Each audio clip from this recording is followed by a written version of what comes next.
चलो भाई, तो आज की जो हमारी क्लास है ना, वो क्लास होगी बच्चों, हमारी आज की क्लास होगी फंक्शन की। ठीक है, पहली बात। अब रिलेशन का मैंने सारा का सारा टाइप का क्वेश्चन करवा दिया है, आपने उसको किया नहीं किया मुझे नहीं पता। अभी तक आपका कोई भी मेरे पास सॉल्यूशन नहीं आया या डाउट नहीं आया फंक्शन का, इधर एनसीईआरटी और एग्जाम्पलर कहीं से भी मुझे नहीं मिला है। चलिए, तो रिलेशन के बाद मैं फंक्शन कंप्लीट करना चाहता हूँ। और फंक्शन के मैं अभी सारे वैरायटी नहीं पढ़ाऊंगा, लेकिन बेसिक से वैसे इंपॉर्टेंट क्वेश्चन जरूर करवा दूंगा। जो जिन बच्चों का पेपर कल है, उसके बाद भी मैं एक वीडियो अपलोड करूंगा वो आपके डाउट्स का। लेकिन मैं सबसे पहला ऐसा काम करूंगा कि कल जिनका पेपर फंक्शन का है बच्चे, उनका फंक्शन कंप्लीट हो जाए, उनका फंक्शन कवर हो जाए। अब फंक्शन क्या है? फंक्शन एक तरह का बेटा लाइक अ मशीन है। ये मेरी बात को समझो, ठीक है ना? मशीन है, मान लिया जाए मेरे पास, ये बात को समझना अच्छे तरीके से, ये मैं एक मशीन तैयार कर रहा हूँ, ठीक है? और मशीन तैयार कर रहा हूँ, और यहाँ दो तरह का मैं मशीन तैयार कर रहा हूँ। एक इनपुट का मशीन तैयार कर रहा हूँ, ठीक है ना? एक मैं मशीन तैयार कर रहा हूँ इनपुट का, और यहाँ कर देते हैं भाई ये मशीन जो है ये आउटपुट क्या देगा हमारा। मैं मशीन में दो तरह का मैंने काम किया, एक इनपुट और दूसरा इसका क्या निकलेगा, आउटपुट। ठीक है, मेरी बात को समझना। मान लिया जाए मेरे पास ये मशीन जो है इसका नाम है f x is equal to x square. इस मशीन का नाम क्या है? F x equal to x square. अब आपके लिए x जो है वो हमेशा इनपुट कहलाएगा। x हमारा क्या कहलाया? इनपुट कहलाया। और x स्क्वायर जो है बेटा ये हमारा हमेशा क्या कहलाया? ये हमारा आउटपुट कहलाया। यानी x हमारा इनपुट कहलाया। आप इसको ऐसा भी बोल सकते हो, y is equal to x square बोल सकते हो। तो x की वैल्यू जो है वो हमारे लिए क्या होगी? इनपुट होगी। और y की वैल्यू क्या होगी? आउटपुट होगी। और मैं आपसे पूछूं y है क्या मेरे पास? y एक्स स्क्वायर, यानी आउटपुट कौन हुआ? एक्स स्क्वायर हमारा आउटपुट हुआ। जैसे समझना है आप वैसे समझो। मान लिया जाए बेटा मैं x में यहाँ डालता 2 इनपुट, x में जैसे मैं 2 डालता, यहाँ अंदर से मैं जैसे इसको 2 बनाता, मशीन अंदर कैसा है भाई? मशीन जो है हमारा f x equal to x square जैसा है। ये 2 इसमें डल के 2 स्क्वायर, यानी बाहर क्या निकलता? 4 निकलता। मैं डालता -2 तो भी बाहर क्या निकलता? 4 निकाला। तो फंक्शन में आपको इनपुट और आउटपुट का ध्यान हमेशा रहना चाहिए। फंक्शन में आपको इनपुट और आउटपुट का ध्यान हमेशा रहना चाहिए, पहली बात। अगर आप इनपुट और आउटपुट पे ध्यान नहीं दोगे तो ये चैप्टर आपको उतना ही मुश्किल रहेगा। दूसरी बात, नेचुरल नंबर क्या है? मेरी बात को समझना बच्चे। नेचुरल नंबर क्या है? रियल नंबर क्या है? ठीक है ना? इंटीजर्स क्या है? इंटीजर्स क्या है? ठीक है ना? प्राइम नंबर क्या है? रैशनल नंबर क्या है हमारा? इरेशनल नंबर क्या है? ये सब नंबर के बारे में आपको इसका एग्जाम्पल, इसका डेफिनेशन, मतलब इसकी जानकारी आपको होनी चाहिए, नहीं तो मामला गड़बड़ हो जाएगा। चलो, फंक्शन मैं इंपॉर्टेंट क्लास अभी ही मैं आपको 2 लेक्चर दूंगा इसका, फंक्शन की इंपॉर्टेंट क्लास की। सबसे पहले मैं किसी भी एग्जाम्पल को लेता हूँ। पहला एग्जाम्पल ये लेता हूँ जी, पहला एग्जाम्पल है बेटा मेरे इधर ABCDE, ठीक है ना? और इधर है हमारे पास 1 2 3 4, और क्या दिया हुआ है मेरी बात को समझना, इसका इसके साथ,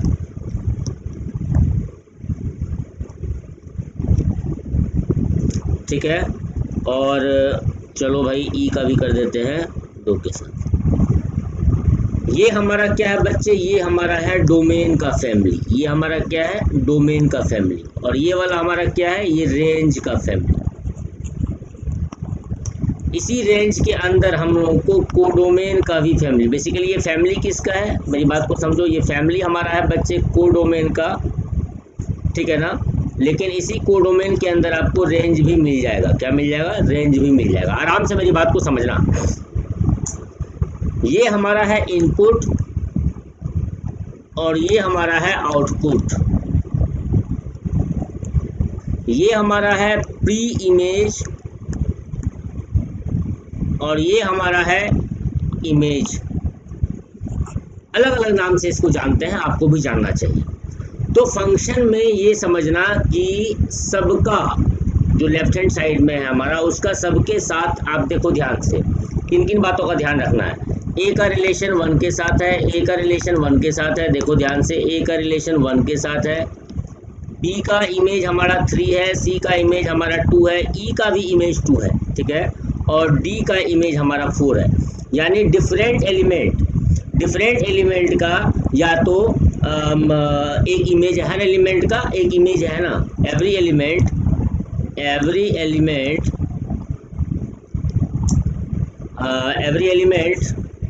मान लिया जाए, मैं ये फंक्शन है हमारा, ये फंक्शन का नाम दे दिया, इसको मैं ए डाल देता हूँ, ठीक है ना, और इसको मैं बी का नाम दे देता हूँ, आप कुछ भी नाम दे सकते हो। Every element in a has exactly 1 image in b. इसका मतलब गिवन एफ जो है हमारा वो फंक्शन है, जो हमारे पास दिया हुआ था, जो मैंने डायग्राम तैयार किया था, वो हमारा फंक्शन है। क्या बोल रहा हूँ, एवरी एलिमेंट इन ए, इस वाले पार्ट के सारे एलिमेंट का एग्जैक्टली एक ही इमेज होना चाहिए राइट हैंड साइड में, सबका होना ही चाहिए, ये मस्ट है, मेरी बात को समझो, ये मस्ट है, ये होगा तभी जाके वो फंक्शन कहलाएगा। एक दो एग्जाम्पल मैं और देता हूँ। मान लिया जाए हमारे पास एग्जाम्पल है जी, वही लेता हूँ example a b c d e, इधर ले लेता हूँ 1 2 3 4, और आइए किसका किसके साथ है ये देखते हैं हम लोग।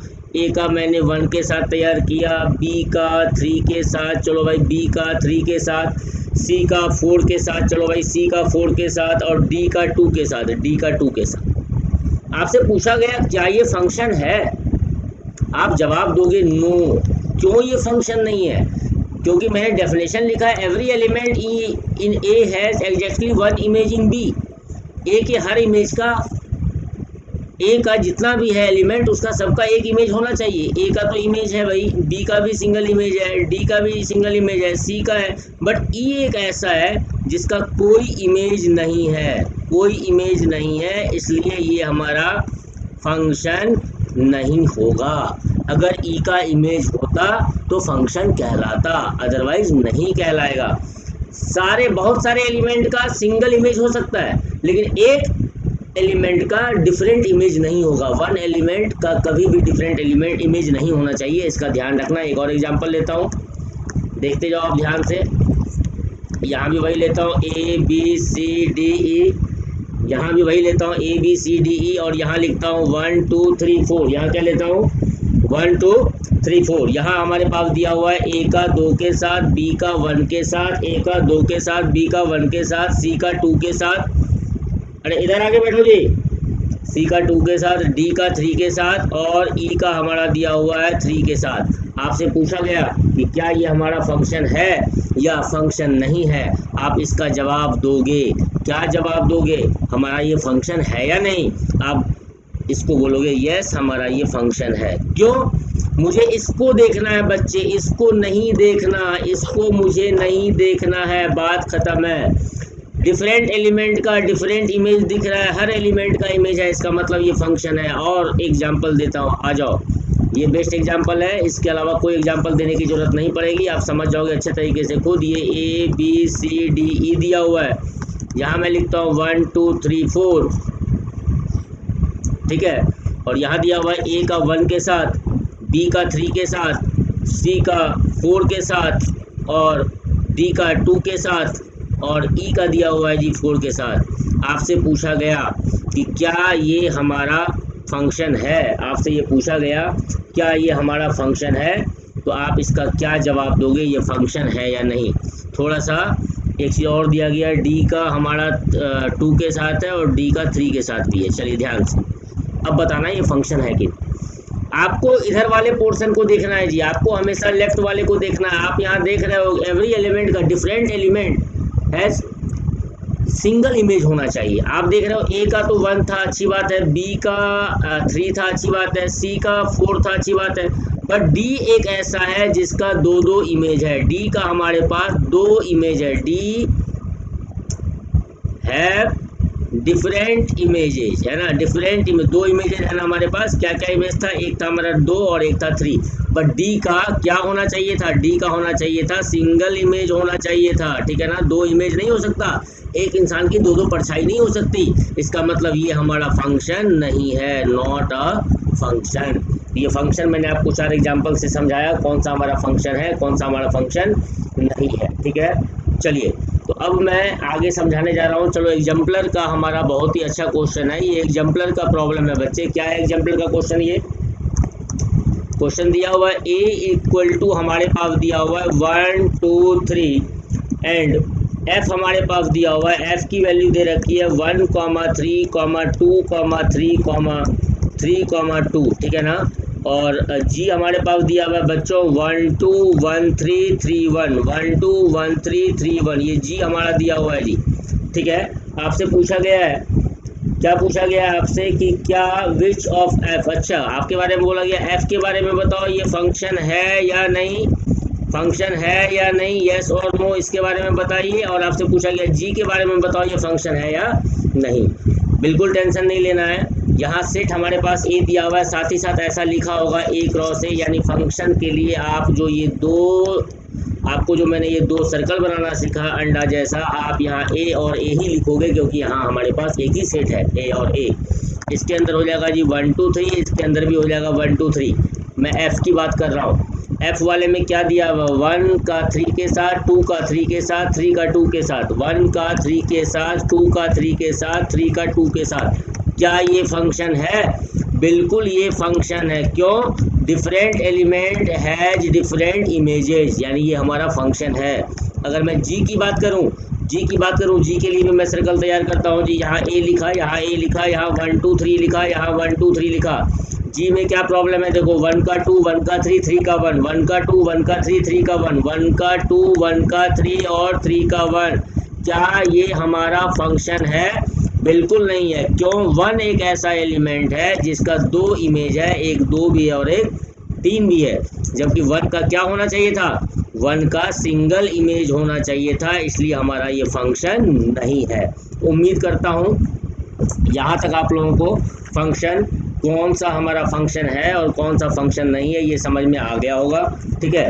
अब इसके बाद हम लोग आपको एक फार्मूला बताऊं कि number of functions from a to b, number of functions from a to b, number of functions from a to b. अगर हमारे पास बी नहीं होगा तो ए टू ए लिखा जाएगा। ये फॉर्मूला होता है q का पावर p, और p क्या है आपको पता है, मैं बता चुका हूँ रिलेशन में भी, number of elements in set a, और q क्या है हमारा, number of elements in set b, यानी q का पावर p, ये होगा हमारा number of functions from a to b। कभी कभी पेपर में पूछ भी दिया जाता है, तो प्लीज़ इसको आप ज़रूर अच्छे तरीके से तैयार करेंगे, ठीक है ना। इसको इजी वे में मत लेना।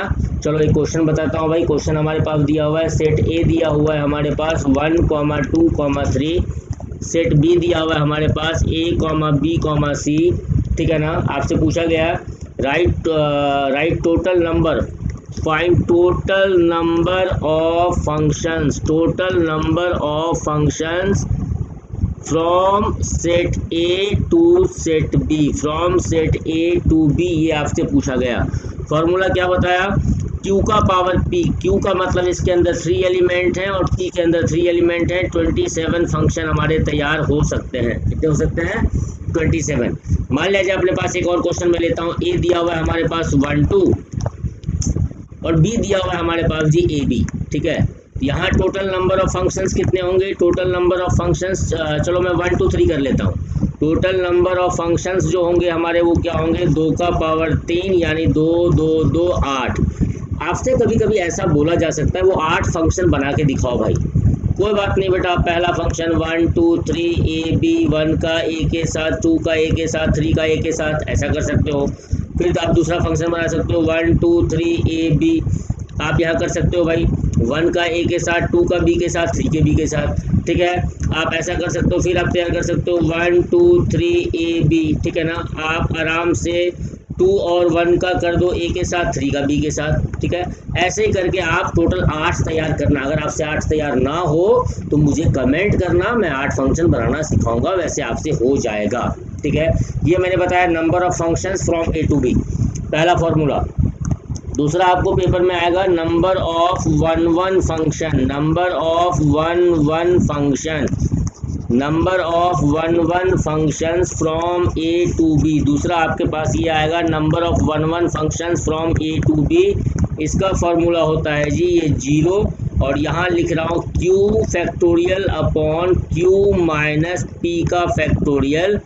ठीक है, ये तब होगा जब p हमारा ग्रेटर देन q होगा, और ये तब होगा जब p हमारा less than equal to q होगा। अच्छे से फॉर्मूले को याद कर लो, यहाँ से पेपर में क्वेश्चन आता ही आता है।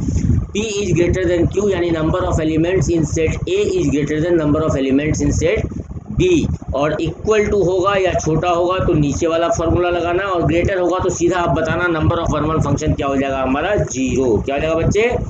0 हो जाएगा जी। ठीक है, और इससे रिलेटेड चलो भाई ये क्वेश्चन दे देता हूँ। मान लिया क्वेश्चन हमारे पास लिखा हुआ है a इज इक्वल टू लिखा हुआ है 1 2 3 and b is equal to लिखा हुआ है a b c। ठीक है ना, आपसे पूछा गया वन फंक्शन। अभी बताऊंगा वन फंक्शन होता भी क्या है, पहले मैं यहाँ बता रहा हूँ number of one function. Number of one function क्या देखा आपने? इक्वल टू है। क्या है हमारे पास? इक्वल टू, यानी p और q का एलिमेंट इक्वल है, 3 और 3 है। इसका मतलब क्या होगा? 3 का फैक्टोरियल अपॉन 3 माइनस 3 का फैक्टोरियल। और आपको पता होगा 3 माइनस 3 फैक्टोरियल मतलब क्या होता है? 0 फैक्टोरियल, और इसकी वैल्यू क्या होती है? 1, और इसको आप ब्रेक करना जानते हो। 3 इंटू 2 यानी कितने बनेंगे वन फंक्शन? 6। अब भाई ये है कि सर ये वन फंक्शन होता क्या है? वन फंक्शन क्या? वन नाम से ही चल रहा है पता, वन। ठीक है, आपको फाइट करना हो तो वन फाइट करना ज़्यादा अच्छा रहेगा आपके लिए, है ना। बहुत सारे को आप मैनी वन नहीं बनना, वन का मतलब, मेरी बात को समझना, वन का मतलब अगर मैंने इधर लिखा है ए बी सी और इधर लिखा है 1 2 3, तो तीनों डिफरेंट एलिमेंट है, डिफरेंट इमेजेज। ठीक है ना, डिफरेंट एलिमेंट का डिफरेंट इमेजेज है। ए बी सी लिखा हुआ है, 1 2 3 लिखा हुआ है, सी का इसके साथ डिफरेंट एलिमेंट का डिफरेंट इमेज है, तो वो हमारा क्या कहलाएगा? वन फंक्शन कहलाएगा, अदरवाइज वन फंक्शन नहीं कहलाएगा। ठीक है ना, एक और एग्जांपल ले लेता हूँ। यहाँ लिया भाई ए बी सी डी ई, और इधर ले लेता हूँ 1 2 3 4 5। ए का हमारा 1 के साथ है, बी का हमारा 2 के साथ है, सी का 4 के साथ, डी का दिया हुआ है भाई, डी का 2 के साथ दिया हुआ है, और ई का दिया है 5 के साथ। क्या हमारा ये वन फंक्शन है? नहीं, क्योंकि वन का कंडीशन क्या है? वन का कंडीशन क्या है बच्चों? वन का कंडीशन है डिफरेंट एलिमेंट का डिफरेंट इमेज होगा तो वो वन फंक्शन कहलाएगा, अदरवाइज नहीं कहलाएगा। ठीक है, तो ये क्या है भाई? ये फंक्शन तो है, हर एलिमेंट का इमेज है, यानी फंक्शन तो है। तो जब वन फंक्शन नहीं है, इसका नाम आप दोगे मैनी वन फंक्शन। ठीक है, ऑन टू भी बताऊंगा, घबराना नहीं। मैनी वन क्यों नाम पड़ा इसका? क्योंकि एक से ज़्यादा एलिमेंट का एक ही इमेज था, डी का भी 2 था और बी का भी 2 था, इसलिए इसका नाम क्या पड़ा? Many one function. तो आपको नंबर ऑफ वन फंक्शन का बता दिया, नंबर ऑफ फंक्शन का बता दिया फॉर्मूला। अब मैं बताने जा रहा हूँ आपको number of onto functions from a to b. Number of onto functions from a to b, ये बताने जा रहा हूँ, ए टू बी। इसके लिए आप फॉर्मूले लिख लो बच्चे। ऑन टू फंक्शन भी बताऊंगा अभी क्या होता है। Summation r is equal to 1 to q minus 1 का पावर q माइनस आर। ये सारे आपके एग्जाम्पलर में मिलेंगे। क्यू सी आर का पावर p, ये तब होता है जब हमारा p जो है वो greater than equal to q हो। ठीक है ना, और अदरवाइज हमारा 0 होगा अगर p q से छोटा है। तो इस बात को दिमाग में रखना। ठीक है, इस बात को दिमाग में रखना, ये p greater than equal to q है हमारा, तो क्या होगा, और छोटा है तो क्या होगा। ऑन टू फंक्शन अब क्या होता है मैं आपको बता दूं, हाथ क्या बता ही देता हूँ। ऑन टू फंक्शन में आपको एक बात का हमेशा ध्यान रखना है। ऑन टू फंक्शन की मैं बात कर रहा हूँ। ठीक है, ऑन टू फंक्शन के लिए आपको हमेशा एक बात का ध्यान रखना है कि हमारे पास जो कोडोमेन वाले पार्ट हों उसमें उसकी कहानी क्या होगी। मैं कुछ एग्जांपल लेता हूँ, बताता हूँ आपको। मान लीजिए पहला एग्जांपल लेता हूँ जी, मैं ऑन टू समझा रहा हूँ। ऑन टू वन समझा दिया, मैनी वन समझा दिया, ऑन टू समझा रहा हूँ। ऑन टू के बारे में यहाँ लिखा हुआ है ए बी सी डी ई, और यहाँ लिखा हुआ है 1 2 3 4 5। ए का 1 के साथ, बी का 2 के साथ, सी का 3 के साथ, डी का 4 के साथ, ई का 5 के साथ। ये कैसा फंक्शन है? आप बताओगे फटाफट। ये हमारा 1 1 फंक्शन है। कैसा फंक्शन है ये? 1 1 फंक्शन है, ठीक है। और ऑन टू है या नहीं, मेरी बात को समझना। ये 1 1 है, हाँ भाई 1 1 है। क्या ये मैनी 1 है? तो ये मैनी 1 नहीं है, क्योंकि एक से ज़्यादा एलिमेंट का सेम इमेज नहीं। क्या ये ऑन टू है? ऑन टू होने के लिए कोई भी इमेज अकेला बैठा हुआ नहीं होना चाहिए। आप देख रहे हो हर every image has pre image, every image has pre image, हर इमेज का प्री इमेज होना चाहिए, तो वो ऑन टू कहलाएगा। यस, ये हमारा ऑन टू फंक्शन भी है। यस, ये हमारा ऑन टू फंक्शन भी है। मान लिया, जब मैं एक और एग्जांपल लेता हूँ, मज़ा नहीं आया, एक और एग्जांपल लेता हूँ भाई ऑन टू का। चलो 2 एग्जांपल ले लेते हैं। मान लिया मैंने आपको एग्जांपल दिया, इस वाले में अंडे में भी मैं रख रहा हूँ ABCDE, यहाँ रखता हूँ 1 2 3 4 5। क्या बोलते हो इसके बारे में? यहाँ दिया हुआ है A का 2 के साथ, B का 1 के साथ, C का 3 के साथ, D का 5 के साथ, E का 3 के साथ। अब आप बताओ, क्या ये हमारा कौन सा फंक्शन है? क्या ये 1 1 फंक्शन है? नहीं, ये 1 1 फंक्शन नहीं है। कैसा फंक्शन है ये? ये हमारा पहली बात की 1 1 की बात करूँगा, क्या 1 1 है? तो नहीं। क्या मैनी 1 है? क्या ये मैनी 1 है? हाँ जी मैनी 1 है। क्यों? डी और ई दोनों, डी और मैनी 1, हाँ ई और सी, सॉरी ई और सी दोनों का सेम इमेज है। क्या इमेज हमारा? 3 इमेज है, इसलिए क्या हमारा ये मैनी 1 है। क्या ये ऑन टू है? ऑन टू नहीं है। क्यों? 4 एक ऐसा इमेज है जिसका कोई भी प्री इमेज नहीं दिख रहा। और ऑन टू के लिए कंडीशन क्या है? इमेज का प्री इमेज होगा तभी जाके वो ऑन टू कहलाएगा, अदरवाइज वो ऑन टू नहीं कहला सकता। चलो एक और एग्जांपल ले लेते हैं, और देखते हैं वो हमारा ऑन टू है कि नहीं। चलो वापस मैं एग्जांपल लेता हूँ। इस वाले एग्जांपल में मैं डाला ABCDE, यहाँ डालता हूँ 1 2 3 4 5। यहाँ A का 1 के साथ दिया हुआ है जी, B का 2 के साथ दिया हुआ है, C का 4 के साथ, D का 2 के साथ, और E का हमारा 4 के साथ दिया। पूछ रहा है क्या ये ऑन टू फंक्शन है? बिल्कुल नहीं, क्योंकि 3 और 5 ऐसा इमेज है जिसका कोई भी प्री इमेज नहीं है। हमारे पास कोई भी प्री इमेज नहीं है, इसलिए हमारा ये ऑन टू फंक्शन नहीं है। क्या ये 1 1 है? तो ये 1 1 हमारा है क्या? नहीं, ये हमारा मैनी 1 है। क्यों मैनी 1 है? ये B और D की वजह से हमारा ये मैनी 1 है। तो बच्चों वैसा फंक्शन, अब मेरी बात को सुनो ध्यान से, वैसा फंक्शन जो 1 1 भी हो प्लस ऑन टू भी हो, मेरी बात को समझना, 1 1 भी हो और ऑन टू भी हो। 1 1 का दूसरा नाम है, 1 1 का दूसरा नाम है अगर वो फंक्शन इंजेक्टिव है, प्लस ऑन टू का दूसरा नाम है अगर वो फंक्शन सर्जेक्टिव है। इंजेक्टिव है प्लस सर्जेक्टिव है, और ये 2 बातें हैं। मैं फिर बोल रहा हूँ, अगर वो फंक्शन इंजेक्टिव है प्लस सर्जेक्टिव है, तो इसका मतलब जो दोनों होगा वो हमारा बाइजेक्टिव होगा। क्या होगा बच्चों? वो बाइजेक्टिव होगा, और जो बाइजेक्टिव होगा उसका इन्वर्स फाइंड कर पाएंगे। उसका इन्वर्स कैन बी फाइंड, उसका इन्वर्स निकाला जा सकता है। कब? जब वो 1 1 भी होगा और ऑन टू भी होगा, मतलब इंजेक्टिव भी होगा और सर्जेक्टिव भी होगा, अदरवाइज आप उसका इन्वर्स फाइंड नहीं कर पाएंगे, ध्यान देना। तो चलो इसके लिए मैं आपको फॉर्मूला बता दूं। Number of bijective